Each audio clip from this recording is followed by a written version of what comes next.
United States of America U S A دنیا کا سب سے طاقتور ترین ملک ہے ابھی کے ٹائم پر، اور دنیا کا تیسرا سب سے بڑا ملک ہے آبادی کے حساب سے بھی اور رقبے کے حساب سے بھی۔ لیکن امریکہ شروع سے اتنا بڑا ہرگز نہیں تھا۔ انفیکٹ امریکہ شروع میں صرف 13 ریاستوں پر مشتمل تھا اور صرف اٹلانٹک اوشن تک رسائی رکھتا تھا۔ یو ایس اے اتنا بڑا آخر ہوا کیسے؟ پیسفلی زمینیں خرید کر یا پھر جنگیں لڑ کر؟ چلیے جانتے ہیں۔ السلام علیکم۔ اگر آپ کو ہمارا کنٹینٹ ذرا سا بھی اچھا لگے تو ہمارے چینل تاریخ جانو ٹیچر کو ضرور سبسکرائب کریں تاکہ آپ کو ایسی ہی مزید انفارمیٹیو ویڈیوز ملتی رہیں۔ شکریہ۔ سال 1776 برطانوی کنٹرول میں موجود 13 کالونیز آزادی کی جنگ شروع کرتی ہیں۔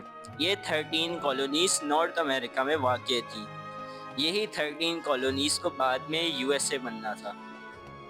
1776 میں وار آف انڈیپینڈنس شروع ہوئی اور وہ 7 برس تک چلی۔ 1783 میں بالآخر برطانیہ کو وڈرا کرنا پڑا۔ اس جنگ میں 13 کالونیز کو فرانس کی بھی کافی حمایت حاصل تھی، کیونکہ اس زمانے میں فرانس اور برطانیہ ایک دوسرے کے جانی دشمن تھے۔ آج کے ٹائم پر تو وہ اتحادی ہیں، لیکن پہلے ایسا ہرگز نہیں تھا۔ 1783 میں بالآخر امریکہ ایک آزاد ملک بن گیا اور ایکسپینڈ بھی کیا، یعنی 13 سے زیادہ ریاستیں اس میں شامل ہو گئیں۔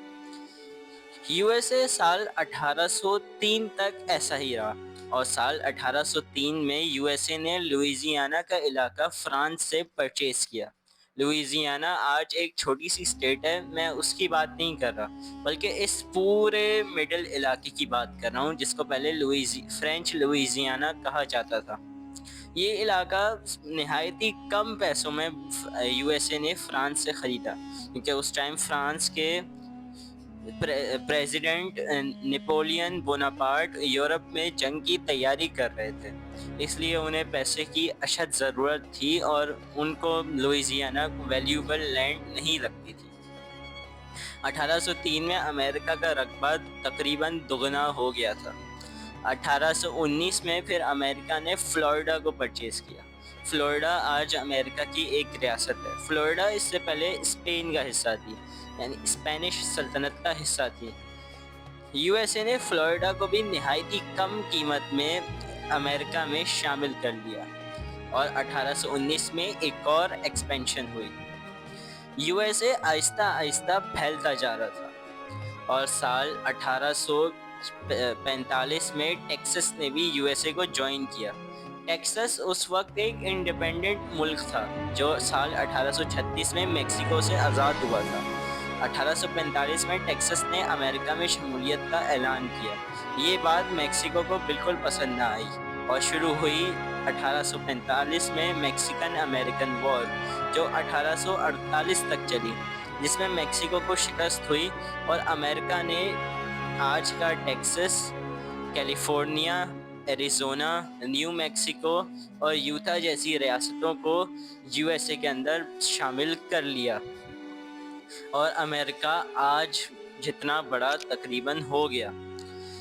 لیکن امریکہ نے میکسیکو کو کچھ اماؤنٹ بھی پے کی تھی، اور کچھ عرصے کے بعد ایک چھوٹا سا لینڈ کا پیس بھی میکسیکو سے خرید لیا تھا۔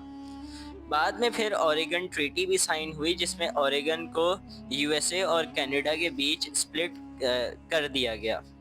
1867 میں الاسکا کو یو ایس اے نے رشیا سے خرید لیا۔ الاسکا جو آج امریکہ کی ریاست ہے، پہلے رشین ایمپائر کا حصہ تھی۔ الاسکا کو رشیا نے اس لیے بیچا کیونکہ ان کو ڈر تھا کہ اگر انہوں نے الاسکا کو نہیں بیچا تو برطانیہ اس پر آسانی سے قبضہ کر لے گا، کیونکہ اس وقت برٹش کینیڈا کا الاسکا کے ساتھ بہت بڑا بارڈر تھا۔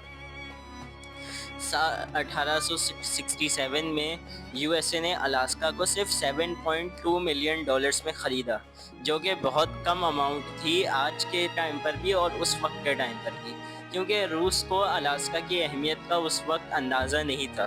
بعد میں الاسکا میں کافی نیچرل ریسورسز بھی